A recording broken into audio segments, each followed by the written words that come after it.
Now, what I'd like to give you is what I think are the 5 major pieces to the life puzzle. 5 major pieces to the life puzzle. If we can study each of the pieces and then put it all together, the chances of it running well are just a lot better. Mr. Schoaf gave me a simple formula when I first met him, and let me give it to you. He said there's usually about a half dozen things makes 80% of the difference. There's about a half dozen wealth things, about a half dozen health things that can give you the 80% solution to the problem. Then Mr. Schoaf said, be a student of those half dozen basic things. Pretty good advice. Success is not doing extraordinary things. Success is doing ordinary things extraordinarily well. So if you just learn to do it well, key things well, learn to speak well. Poor people can talk and rich people can talk. Looks like rich people talk better.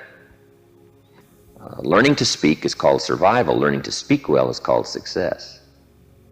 So let me give you what I think are fundamental pieces to life, and we'll take it from there. Here's the first one. Philosophy. Philosophy, in very simple terms, is simply what you know. And what you know greatly affects how your life works out. We might also add, what you don't know greatly affects how your life works out. The idea you miss could be the missing number in trying to put the numbers in the lock. So, what you don't know will hurt you, to correct an old cliche. And to correct another one, ignorance is not bliss. It's important to know. It's important to get the information. Now, we do something very important with what we know. We weigh it. That's another good word. We weigh.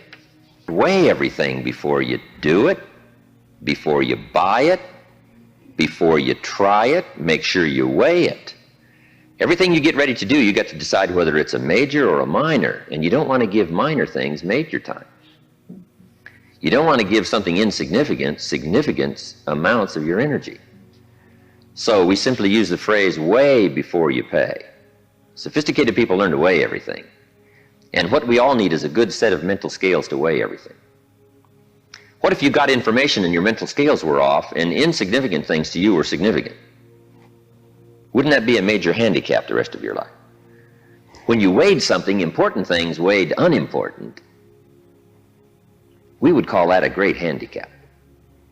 So it's very important to weigh everything properly, and that's the reason for sermons and songs and lyrics and lectures and seminars and conversations and professors and teachers.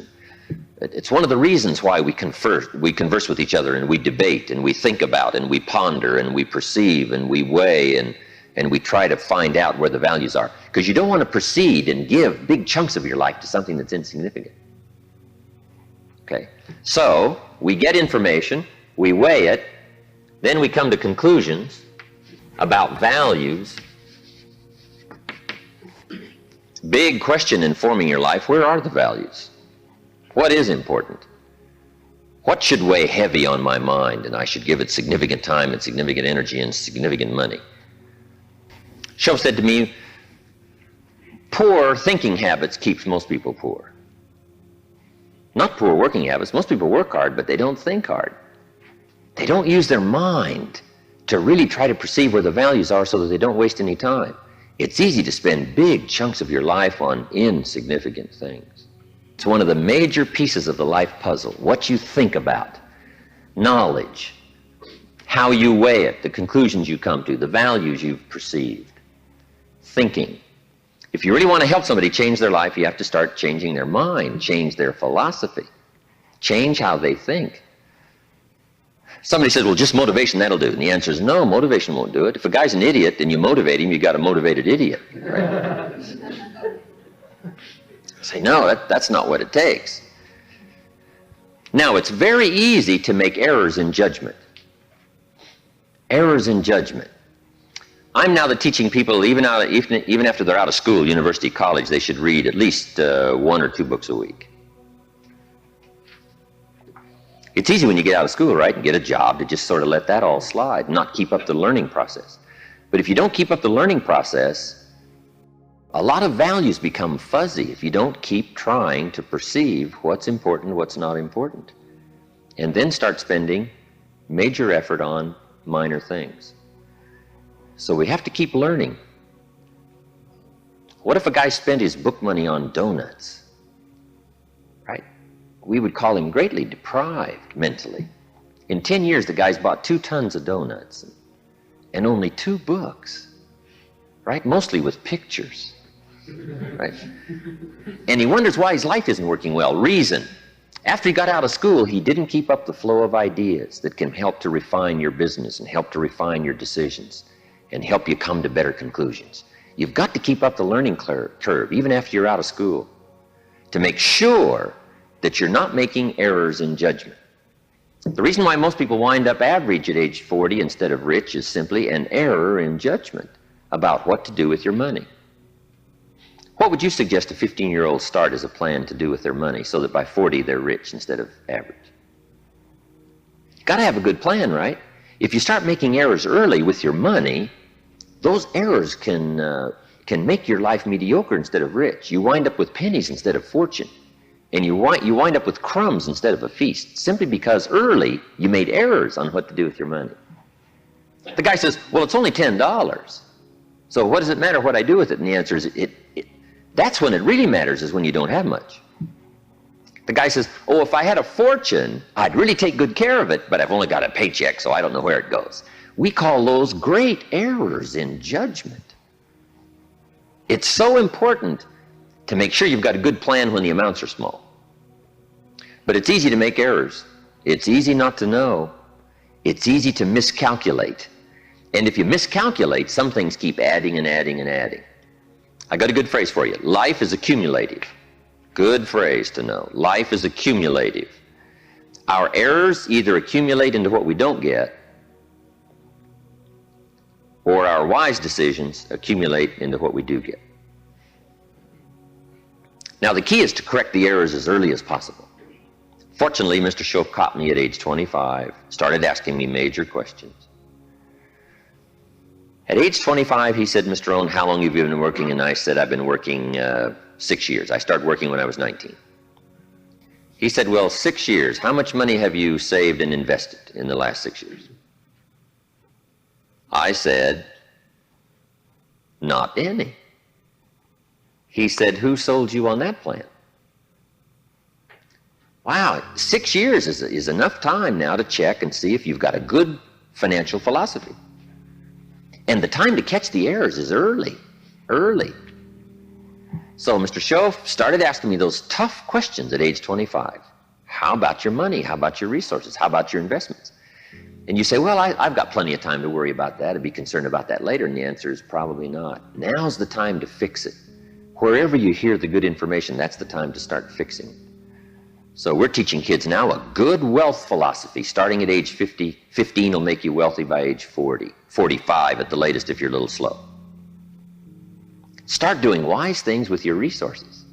When would you suggest people should do wise things with their resources? Answer, as soon as they get the better information.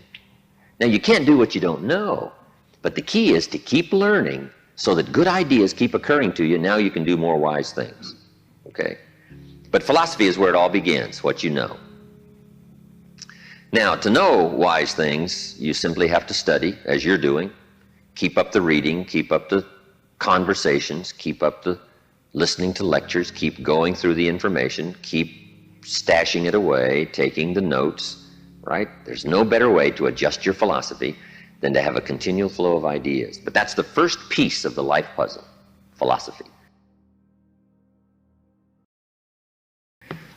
Now, here's number 2. Philosophy determines attitude. Attitude is simply how you feel. First, what you know sets the sail of your life. Now, how you feel starts taking you there. Attitude. Now, there's all kinds of ways to feel, right? You can feel good or you can feel bad.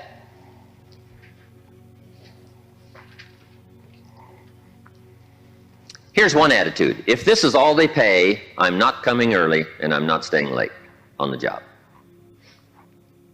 That's an attitude, right? If this is all they pay, I don't come early and I don't stay late. Now, do you suppose that attitude, if you carried it through the rest of your life, do you suppose that attitude would greatly affect your life as the years unfold? The answer is overwhelmingly Of course. Here's another attitude. No matter what they pay, I always come early and I always stay late to invest in my own future. Isn't that fascinating?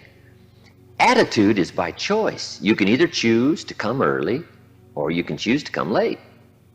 You can either choose to leave early or you can choose to stay late. Attitude's a matter of choice. Now, to make wise choice, we need educated attitudes. Emotions must go to school to learn where the values are. Okay? Good phrase. Emotions must go to school. When kids are young, right? A 3-year-old, falls on the floor and kicks his feet and screams. We say, well, that's okay when you're 3, but it isn't okay when you're 30. Right? As a little kid, right, you can retaliate and punch somebody out, but when you're 23, we say, no, you got to learn now to take that emotion and send it to school and find out where the values are. It's okay to feel strong, but you've got to learn to restrain yourself in a society if you want life to go well for you. So attitudes now become a matter of educated choice. Educated choice. But how we feel is going to greatly determine how our life works out. Now, it's how you feel about a variety of things. Let me give you that list. Number 1, it's how you feel about the past.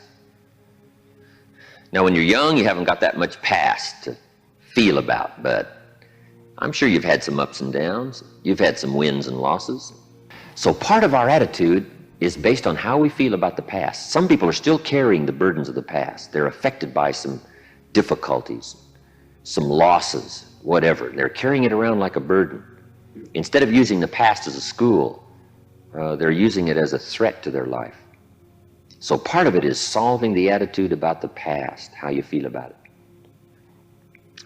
Number 2, it's how you feel about the future.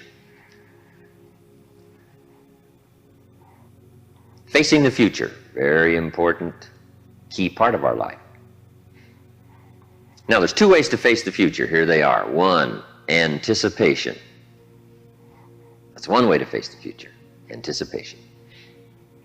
Here's the other way, apprehension. Now, most people face the future with apprehension, primarily because they bought somebody else's view. They don't have their own future well designed. So in the absence of having your own future well designed, you have a tendency to be persuaded to buy somebody else's future. Here's what's going to happen, here's what's going to happen. Boy, it's easy to let your days be clouded by all of that. So some days, somewhere along the line, you've got to start settling for sure how you feel about the future. And how you feel about it greatly determines what you do. If you don't feel good about the future by having goals set, you take what we call uncertain steps. It's difficult to be confident about the day if you don't have your future well designed. So here's one of the keys to do about your future. Set goals, write them down, design the future. Where do you want to go? What do you want to do? What do you want to be? What do you want to see? What do you want to have? What do you want to share? Even if it all changes 12 months from now, the key is to start making a list now. The cities you want to visit, the people you'd like to meet, your health goals, your investment goals, all that stuff. Start writing it, putting it in a journal somewhere. And let it all change as time unfolds. Something that you think is very important right now, 2 years from now, you'll say, that was kind of foolish. How come I thought that was so important, right? Because you'll grow beyond that. But right now it's important to get as clear a picture as you can of the future. Set your dreams, set your goals. Because it's important. How the day goes is greatly determined by your confidence about the future. Now here's another attitude. It's how you feel about each other. It's how you feel about society and the community and the country. It's very important. It's not that difficult to be a cynic. And cynicism greatly influences how your life works out. But it's also important to understand that if you want to do well, it takes all of us to help each of us. Good phrase. It takes all of us to help each of us do well. You can't succeed by yourself. It's hard to find a rich hermit. You can't succeed by yourself. You need a market. You need a society. We need each other's ideas. We need each other's collective ideas. Collective participation in the marketplace, society. Okay. So how we feel about each other, very important. Now here's the big one. It's how you feel about yourself. How you feel about yourself. Self-esteem, understanding your own value. Boy, if new discovery starts to unfold for you, that you've got the brains, you've got the talent, all you need is instruction, all you need is some coaching, all you need is some help, all you need is some advice, some experience. If you're headed down the wrong road, hopefully somebody's already been down that road where the bridge is out. And they come back saying, don't go this way anymore, the bridge is out. So we take somebody else's advice and we say, wow, I'm glad you came along, I'm heading down this road. So learning from other people's experiences, picking up all the ideas so that we can feel good about ourselves. Now, self-esteem primarily comes from engaging in the disciplines that lead to value. Self-esteem comes from engaging in the disciplines that lead to value. We don't lack potential, but to bring value from potential, we need the disciplines. Now, one of the major things that makes us not feel good about ourselves is not engaging in the disciplines. If you keep letting yourself off the hook, or just ho-humming it and letting it all slide, then you don't feel good about yourself. Best is the ant philosophy. Right? To feel good about yourself, do your best. Gather all you can during the summer. We call that the ant philosophy. Ants don't settle for half. They go for all. All you possibly can. Do the best you can. It's the greatest lift of self-esteem is doing the best you can. Okay?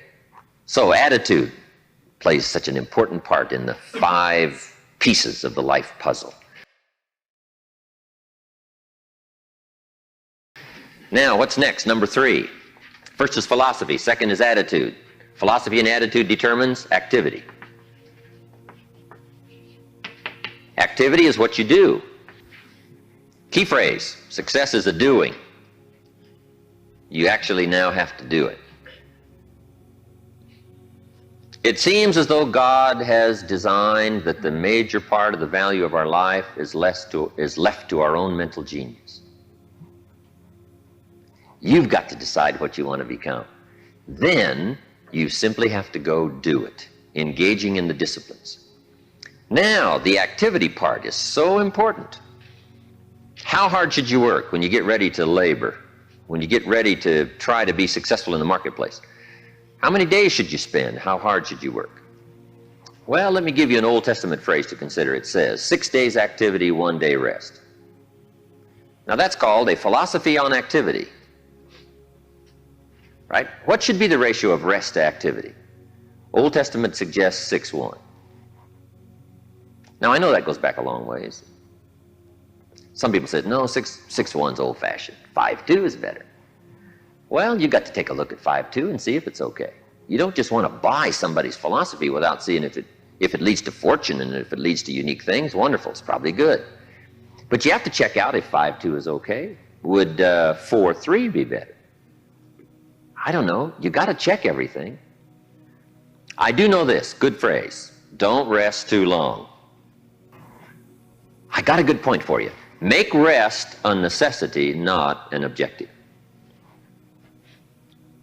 The objective of life is not to rest. The objective of life is to accomplish, to growth, full accomplishment, test the outer limits of your abilities. That's what life is all about. See what all you can do. That's what life is all about. See what you can do with the seasons and the soil and the seed. See what you can do with your brains. See what you can do with your talent and your gifts and your skills. That's what life's all about. See what you can do. Now, we need rest, but you must make rest a necessity, not an objective.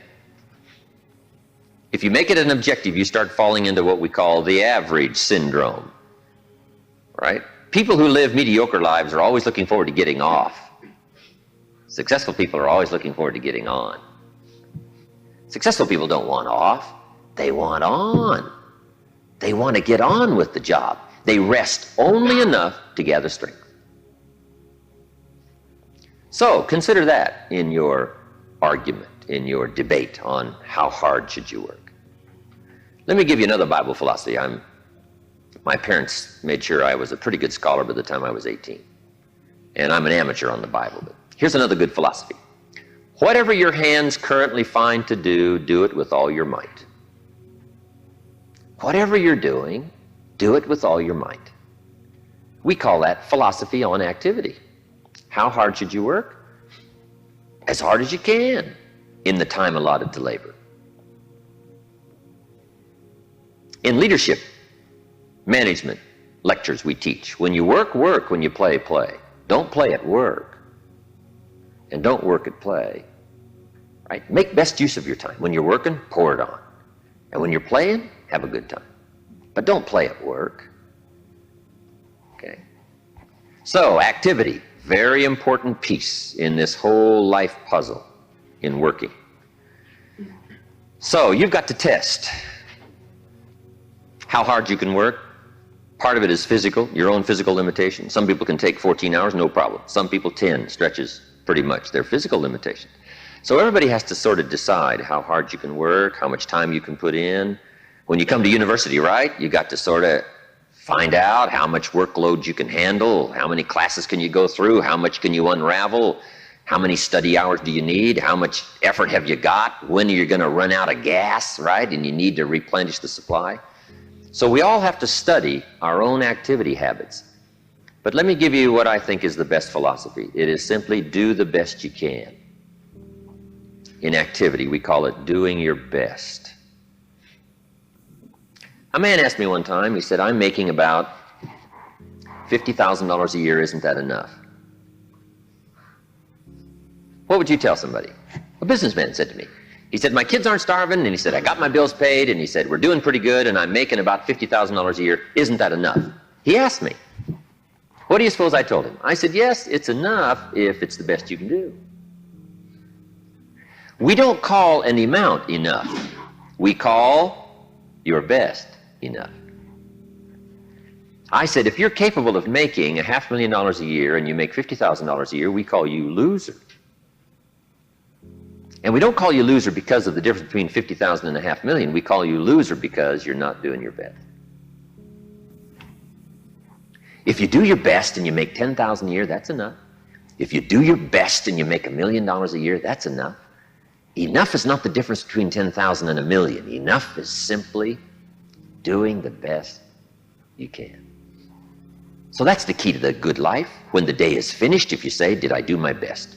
And if I'm not doing my best, why not? Have I got some errors in my philosophy that says, hey, half effort's okay, just slide by, ho-hum it, cross your fingers, and everything will work out, hopefully.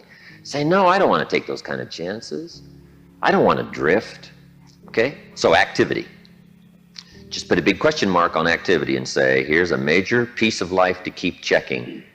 Make sure I'm doing my best. That's all I require, my best. A group of psychiatrists asked me to come and lecture for them in Los Angeles one time, which I thought was interesting, since I only went to 1 year of college. And then in the middle of my lecture, I had the audacity to say, ladies and gentlemen, let me tell you what I think most messes with the mind. They said, what do you think most messes with the mind? I said, I think what most messes with the mind is simply doing less than you can. It sets up all kinds of psychic problems, doing less than you can. Guess when you really feel good about yourself? When you've done the best you can.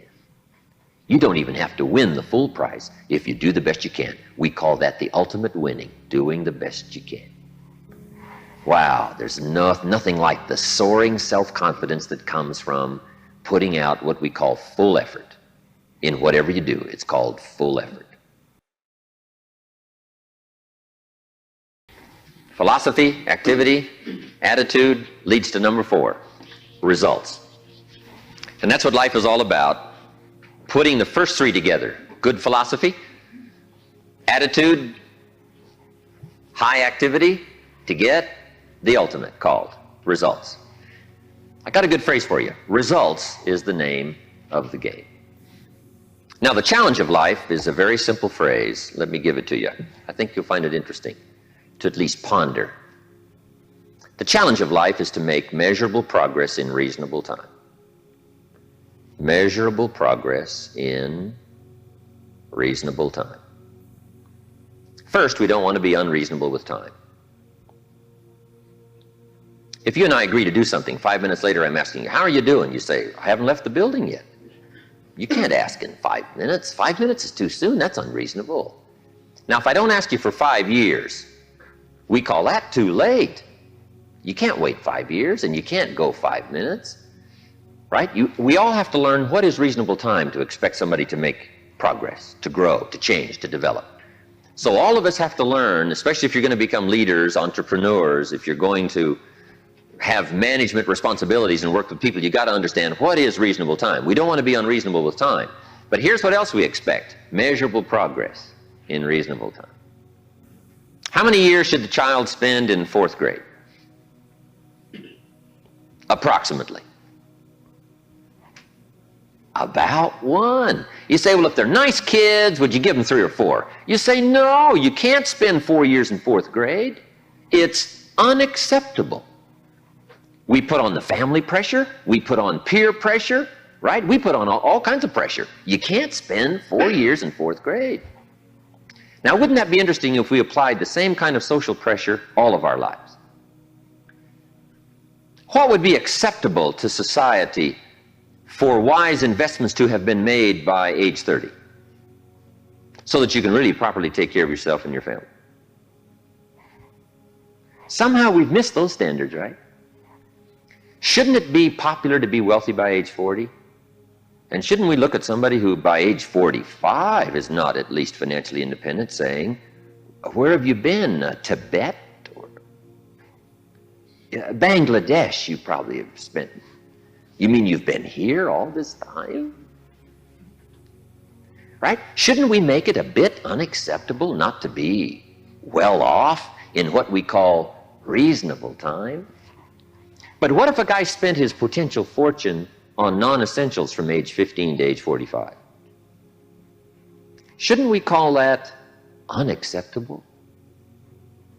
Shouldn't teenagers ask their parents, how come we're not rich? We live in a rich country. This is America. Aren't those good questions?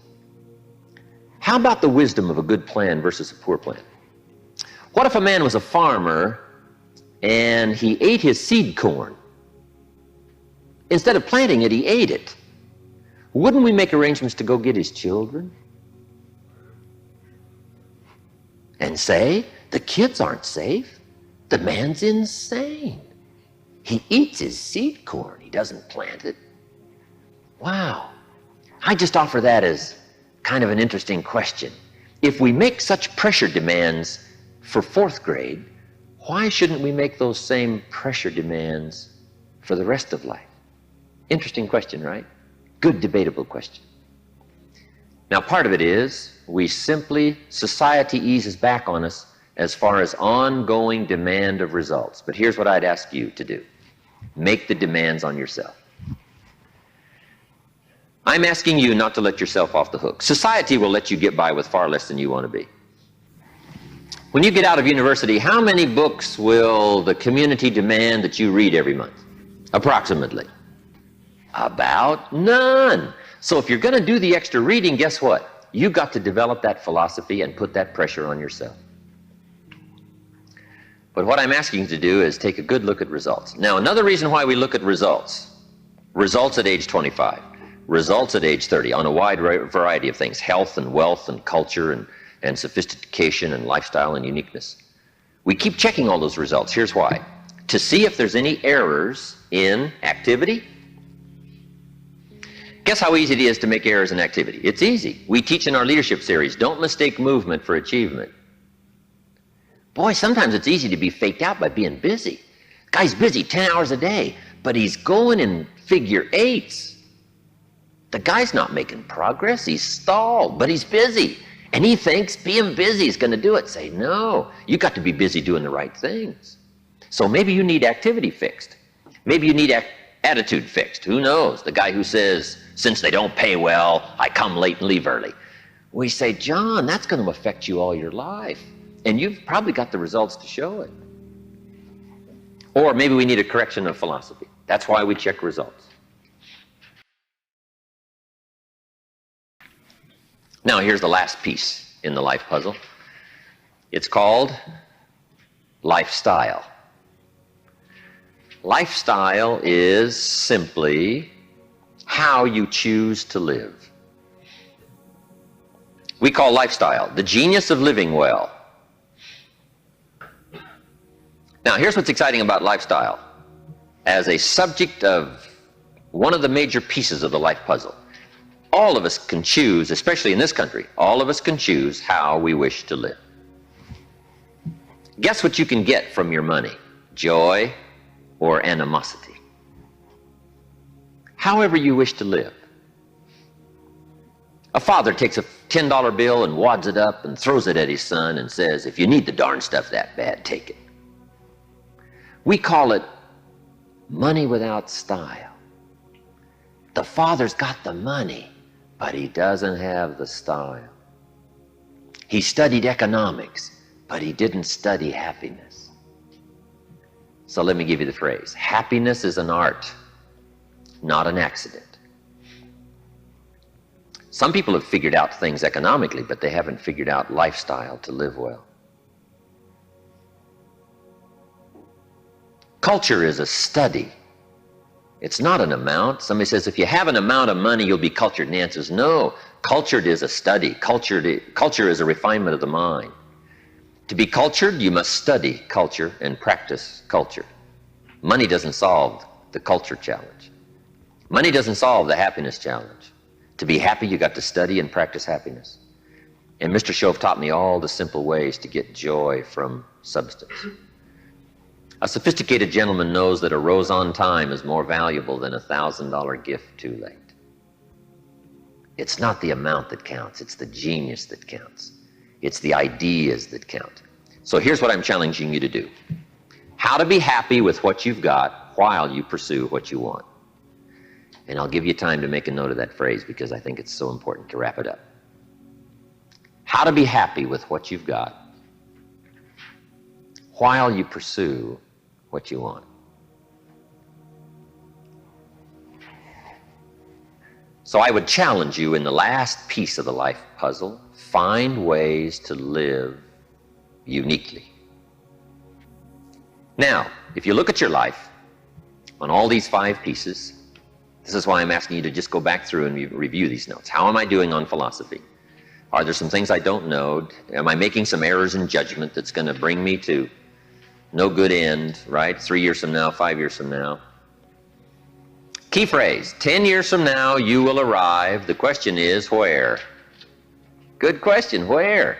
And the follow-up is, now's the time to fix the next 10 years. Now's the time to fix the next 10 years. And hopefully, with the discussion of these 5 subjects, we've given you some viewpoints, at least from my experience. And hopefully I've done a little coaching here today, and you can take these subjects and debate them and talk about them and think about them, and they'll help you with life in the future.